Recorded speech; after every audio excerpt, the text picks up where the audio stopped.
The rain garden that wasn't up to code. When I bought my house in Meadowbrook Ridge, I didn't know I was buying the most hated lawn in the neighborhood. That's not an exaggeration. The house itself was nothing special. One-story brick, blue shutters, two-car garage, the kind of place that looked like every other place from the street. But the backyard was different.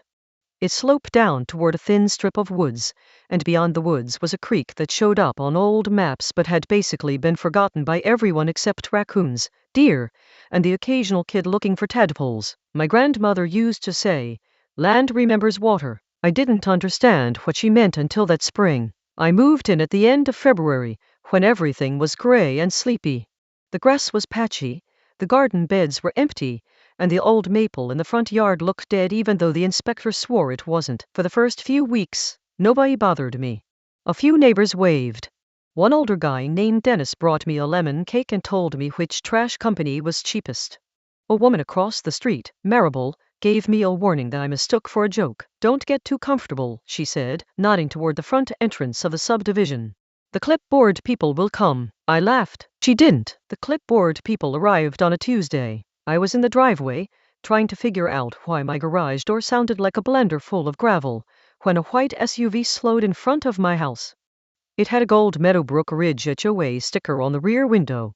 3 people sat inside, all wearing sunglasses, all staring at my property like they were judging a crime scene. The SUV stopped.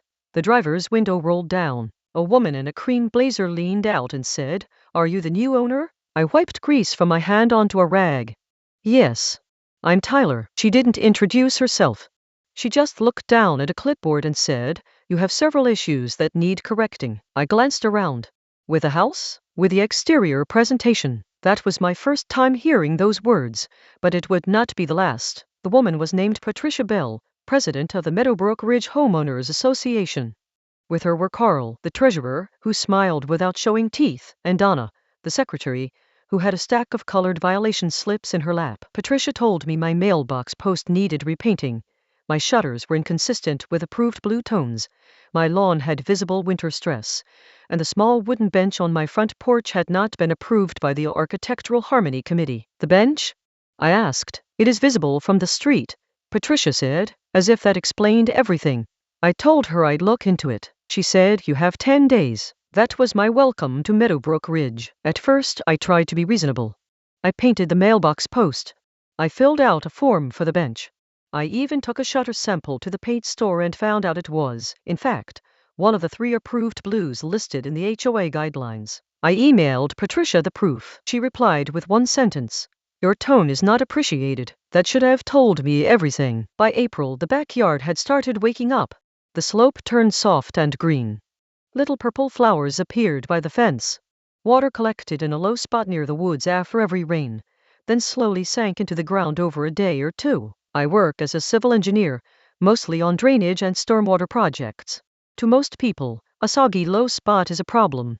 To me, it looked like an opportunity. The county had a program encouraging homeowners to install rain gardens, shallow planted areas that soak up runoff, reduce flooding, and filter water before it reaches streams.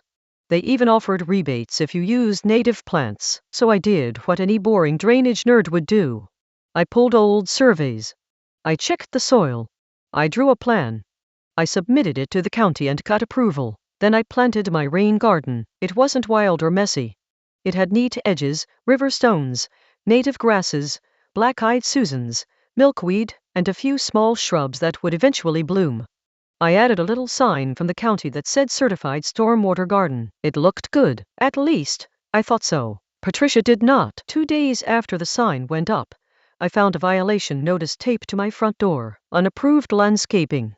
Remove weeds and restore turf within 7 days. I thought it was a mistake. It was not. I emailed the HOA with my county approval letter attached.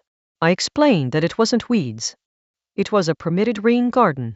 I included diagrams. Patricia replied 6 minutes later. County approval does not override HOA aesthetic standards. That was the moment I knew we were going to have a problem. I read the HOA rules. All 87 pages. Most of them were boring. Fence height. Paint colors. Holiday decorations. Basketball hoops. Garbage cans. But the landscaping section was oddly vague. It said front yards had to be orderly and consistent with community character. Backyards had more flexibility, especially if not visible from the road. My rain garden was in the backyard. You couldn't see it from the street unless you trespassed or used binoculars from the walking trail behind the houses. So I politely told Patricia that the rain garden did not violate any written rule. The next morning, I got fined $100, then another $100 the next week, then $250, because they claimed I had shown continued disregard for board authority. I called the management company. They told me the board had final discretion. I asked for a hearing. They scheduled it for 8:00 a.m. on a weekday at the clubhouse, which was a 10-minute drive away in a different section of the subdivision. I took time off work and showed up with a folder of documents. Patricia sat at the head of the table like a judge. Carl sat to her right. Donna sat to her left. 2 other board members, both silent, sat near the coffee machine. Patricia opened by saying, "This is not a legal proceeding." "Good," I said. "Then it should be simple." She did not like that. I explained the garden. I showed the county permit. I showed photos from my backyard. I showed that the plants were native, maintained, and not visible from the street. Patricia folded her hands. "The issue," she said, "is not whether your project benefits the environment. The issue is whether it benefits Meadowbrook Ridge." I asked what that meant. Carl cleared his throat. "Property values." There it was. The magic phrase HOAs use when they don't have a real argument. I asked if any neighbor had complained. Patricia said complaints were confidential. I asked what specific rule I had broken. She said the board had the authority to interpret community standards. I asked if the board had a stormwater expert. She looked at me and said, "We have common sense." That's when I stopped trying to convince them. They voted unanimously to uphold the fines. On my way out, Dennis was standing near the clubhouse bulletin board, pretending to read a flyer about pickleball. He walked beside me to the parking lot and said, "They got you too, huh?" I asked what he meant. He looked around before answering. "Patricia's been trying to make examples out of people. Last year she fined a family because their daughter's wheelchair ramp was too visible. Before that, she fined Marable for planting vegetables behind her own fence." My stomach turned. What happened? Family moved. Marable paid. Most people pay. I looked back at the clubhouse. Dennis lowered his voice. "But you seem like the kind of person who reads things." He handed me a folded piece of paper. It was an old map of Meadowbrook Ridge, not the glossy sales map from the HOA website. This one was older, probably from when the subdivision was first approved. It showed lots, streets, drainage easements, and a blue line labeled seasonal stream. The blue line ran behind my house, and next to it, in small print, was something interesting. Community stormwater retention corridor to be preserved and maintained by Meadowbrook Ridge HOA. I looked at Dennis. He smiled. "Told you. Land remembers water." That night, I didn't sleep much. I pulled county records, old meeting minutes, engineering plans, developer agreements, anything I could find. The more I read, the more I understood why my backyard stayed wet. Meadowbrook Ridge had been built in phases. Phase 1 was the fancy entrance and clubhouse. Phase 2 added most of the houses. Phase 3, where I lived, had been built last. The original development approval required the HOA to maintain a stormwater corridor behind the Phase 3 homes. That corridor was supposed to slow runoff before it reached the creek. The HOA was also supposed to file an annual inspection report with the county. They had not filed one in 9 years. Even better, the corridor was not private common area like the HOA website claimed. It was a recorded drainage easement, meaning the HOA had maintenance responsibility, but homeowners retained certain rights as long as they didn't block water flow. My rain garden didn't block water flow. It improved it. The HOA's neglected corridor, on the other hand, was full of dumped branches, old lawn clippings, broken fence panels, and invasive vines. During heavy rain, water rushed around the clogged sections and pooled in several yards, including mine. I checked satellite images. The flooding had gotten worse every year. Then I found the best part. The county rebate program I'd used had a clause for neighborhood-scale stormwater improvement. If a homeowner installed a certified rain garden inside an existing drainage easement, and it reduced runoff, the HOA could qualify for maintenance credits. In plain English, my little weed patch could save the HOA money, but only if they admitted it was useful. I laughed so hard my dog left the room. A normal person might have gone back to the board with this information and asked them to reconsider. I am not always a normal person. Instead, I got organized. First, I paid nothing. Not one fine. Second, I requested every HOA record I was legally allowed to see: budgets, meeting minutes, enforcement policies, contracts, complaints, election records, and architectural approvals. Third, I started talking to neighbors, not in a dramatic way. I didn't knock on doors yelling about corruption. I just asked questions. Hey, did your backyard flood last month? Did you know the HOA is supposed to maintain the wooded corridor? Have you ever seen an inspection report? People love talking when they realize someone else has been annoyed by the same thing. Within 2 weeks, I had a list. Maribel's yard flooded twice a year. Dennis's basement smelled damp every spring. A young couple named Priya and Evan had spent $6,000 on drainage work because the HOA told them flooding was an individual lot issue. A retired teacher named Mrs. Alvarez had photos of the corridor from 15 years ago, back when it was open and maintained. And the family with the wheelchair ramp? They hadn't moved because they wanted to. They moved because fighting the HOA became too expensive and stressful. That one made the whole thing personal. The next board meeting was scheduled for the first Thursday in May. Usually, 5 people attended. That month, 32 showed up. Patricia's face changed when she walked in and saw us. She tried to move through the agenda quickly. Pool furniture, holiday flags, budget review. Then she said, homeowner comments will be limited to 2 minutes. I stood first. I didn't yell. I didn't insult anyone. I just placed 3 enlarged maps on easels at the front of the room. The first was the original development plan. The second was a current satellite image. The third was the county's stormwater maintenance requirement. Then I said, my rain garden has been fined as unapproved landscaping. But it sits inside a drainage easement the HOA is required to maintain. I'd like to know when the last inspection report was filed. Patricia said, this is not the proper forum. A man in the back said, it's literally a board meeting. A few people chuckled. Carl said the HOA had no knowledge of any missed reports. That was a mistake, because Priya raised her hand and said, I emailed the management company about flooding last August. They told me the HOA had inspected the corridor and found no issue. She held up a printed email. Then Dennis stood, then Maribel, then Mrs. Alvarez. One by one, neighbors talked about flooding, fines, ignored emails, and board decisions that made no sense. Patricia kept tapping her pen against the table. Finally she said, the board will take these comments under advisement. That meant, please stop talking. But I wasn't done. I said, I've also invited someone from the county stormwater office to inspect the corridor next week. Patricia froze. Carl actually whispered, you did what? That was the first time I saw fear crack through their polished little wall. The county inspector came the following Tuesday. So did Patricia. She wore white shoes to a muddy drainage corridor, which told me she had never set foot back there before. The inspector was named Mr. Han. He was calm, polite, and impossible to intimidate. Patricia tried anyway. This is private HOA property, she said. Mr. Han looked at his tablet. It's a recorded drainage easement connected to a county-approved stormwater system. Patricia said, we were not informed. Mr.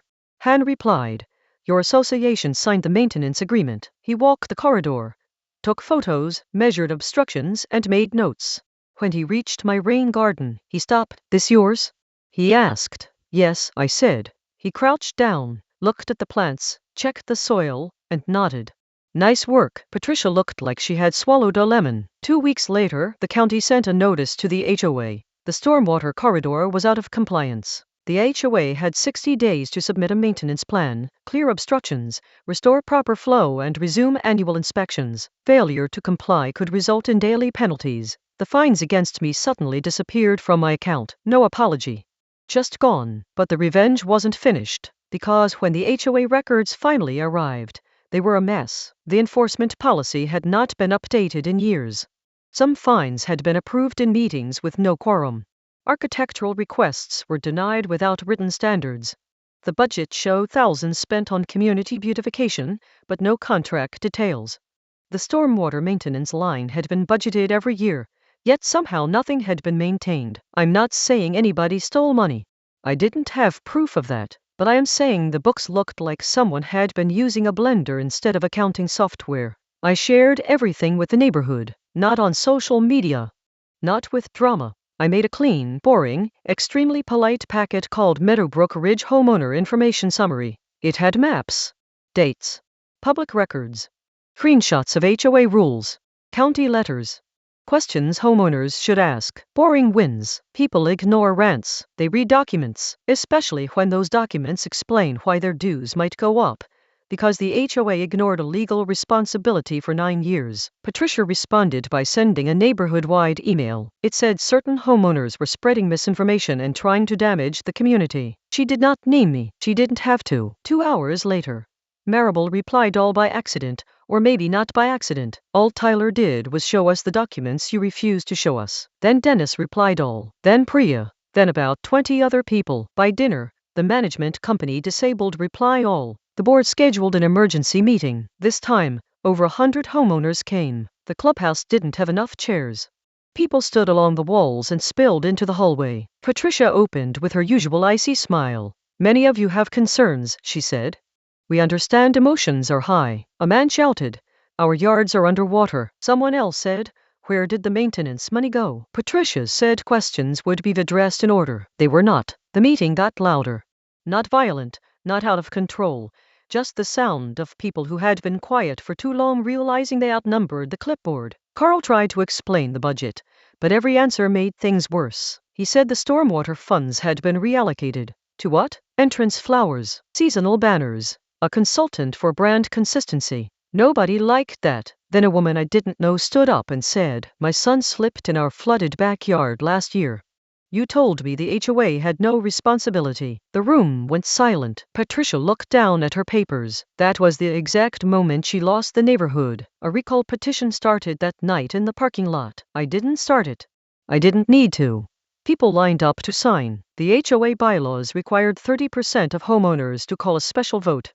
By Sunday afternoon, we had 42%. Patricia tried one last move. She sent me a cease and desist letter from an attorney claiming I was harassing the board and interfering with HOA operations. That letter was a gift because it meant I finally got my cousin Leah involved. Leah is a real estate attorney. She is 5 feet tall, speaks softly, and can make grown adults apologize using only numbered paragraphs. She wrote back on my behalf. Her letter was beautiful. She pointed out that sharing public records with other homeowners was not harassment. She requested preservation of all HOA communications related to enforcement, stormwater maintenance, fines, budgets, and my property. She asked for the legal basis of the fines. She requested the name of the board vote approving the attorney's expense. Then she ended with, my client remains willing to resolve this matter amicably, provided the association complies with its governing documents and applicable law. Translation. Try me. They did not try her. The special vote was held in June. Patricia wore the cream blazer again. Carl wore a tie even though it was 90 degrees. Donna looked like she wished she had moved to another state. Homeowners filled out paper ballots. The management company counted them under observation. All 3 were removed. Not barely, not close. Removed in a landslide. The new board was made up of people who had never wanted power in the first place, which is usually the best kind. Marable became president. Priya became treasurer. Dennis joined the maintenance committee and immediately complained that the coffee at meetings was terrible. Their first official act was to cancel my remaining fines, permanently, in writing. Their second was to apologize to every homeowner who had been fined under vague rules. Their third was to hire an independent accountant. That part took longer, and I won't pretend it was clean or simple. The HOA didn't magically become perfect overnight. There were arguments. There were boring meetings. There were people who still believed every blade of grass should stand at attention. But things changed. The stormwater corridor was cleared properly, not bulldozed, not stripped bare, just restored. The county approved the maintenance plan. The annual inspections resumed. And my rain garden? It became the model project. The same garden Patricia had called weeds ended up featured in the county newsletter. A photographer came out. Mr. Han returned and said it had filled in nicely. Butterflies showed up. Birds showed up. Kids from the neighborhood started calling it the frog garden, even though I never saw more than 3 frogs at a time. Then came the funniest part. The HOA applied for stormwater credits using my rain garden as part of the improvement documentation. They had to include photos. They had to include my address. They had to describe it as a beneficial residential stormwater feature. I framed that page, not because I'm petty. Okay, because I'm a little petty, but the real ending came in August, after one of those heavy summer storms that turn streets into rivers for 10 minutes. I stood on my back porch and watched the water flow down the slope toward the garden. It pooled where it was supposed to pool, spread out, slowed down, and sank into the soil. The corridor behind the fence carried the rest away cleanly. No rushing water, no flooded yard, no angry emails. Just rain doing what rain does, and land finally being allowed to remember where the water belonged. Maribel walked over later with a plate of cookies and stood beside me looking at the garden. You know, she said, Patricia drove by today. I raised an eyebrow. Did she? She slowed down in front of your house. What did she do? Maribel smiled. She looked at your lawn. I waited. And she kept driving. That might not sound like much, but in Meadowbrook Ridge, it was victory. A month later, the HOA held a community volunteer day to plant more native gardens near the clubhouse. The announcement called them eco-friendly landscape enhancements consistent with community values. I nearly choked on my coffee. Dennis showed up wearing a shirt that said "Ask me about drainage." Priya brought snacks. Mrs. Alvarez brought old photos of the neighborhood before all the trees had grown in. Even Carl came. He didn't say much. He just helped carry mulch bags and avoided eye contact with everybody. Patricia never came back to a board meeting. Her house went on the market in October. I know because the listing mentioned beautiful community landscaping and nearby natural stormwater features. I printed that too. People ask me sometimes if it was worth it. The hours of reading documents, the meetings, the stress, the letters, the awkward conversations with neighbors who didn't want to get involved until they realized they already were involved. The answer is yes. Not because I wanted revenge for a fine. A fine is annoying. A bad rule is frustrating. A rude email can ruin your morning, but the real problem was bigger than my garden. The problem was a group of people who confused authority with ownership. They thought because they had titles, they could invent rules. They thought because most homeowners were busy, tired, or scared of conflict, nobody would check the documents. They forgot something important. A neighborhood is not a board. A community is not a clipboard, and sometimes the quiet new guy with the ugly mailbox post is also the guy who reads stormwater easements for fun. My front porch bench is still there. The shutters are still the approved blue. The maple tree survived, and every spring, when the rain comes down hard and the garden fills with water, I sit by the window and watch the black-eyed Susans bend in the storm without breaking. That's the thing about roots. Once they take hold, they're very hard to remove.